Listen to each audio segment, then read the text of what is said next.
यहाँ एक रोमानवी मोहब्बत की कहानी है। इश्क का सफ़र।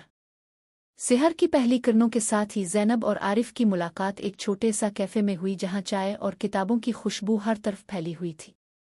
ज़ैनब एक आज़ाद ख्याल और ख्वाबों से भरपूर लड़की थी, जबकि आरिफ एक संजीदा मगर दिल में नर्म जज्बात लिए हुए नौजवान था। दोनों की नज़रें एक लम्हे के लिए मिली और वहीं से उनकी दास्तान शुरू हुई। इब्तिदा में दोनों एक दूसरे के बारे में छोटे छोटे किस्से सुनाते, अपने पसंदीदा अशार और किस्से शेयर करते। हर मुलाकात के साथ उनका रिश्ता गहराई इख्तियार करता गया, जैसे एक नर्म नदी अपने रास्ते में आने वाली राख को साफ कर देती है। ज़ैनब की हंसी में आरिफ की दुनिया बखर जाती थी और आरिफ की नज़र में ज़ैनब के लिए मोहब्बत की नया चमक आ जाती थी।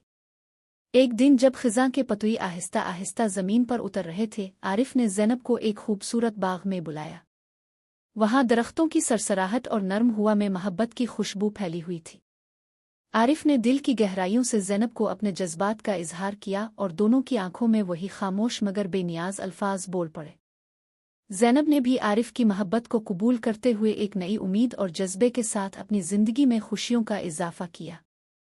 वक्त के साथ साथ उनकी मोहब्बत ने न सिर्फ मुश्किल हालात को सर किया बल्कि हर मुश्किल को आसानी में बदल दिया।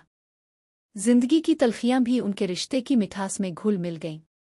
उन्होंने मिलकर ख्वाबों का एक जहां बसाया जहां मोहब्बत और एहतराम के बीज हमेशा पनपते रहे। यूं उनकी दास्तान एक ऐसी मोहब्बत बन गई जो न सिर्फ उन दोनों के दिलों में बसी बल्कि उनके आसपास के लोगों को भी मोहब्बत और अमन का पैगाम देती रही। ये कहानी हमें याद दिलाती है कि सच्ची मोहब्बत वक्त की कैद से आज़ाद होती है और दिलों को हमेशा करीब रखती है।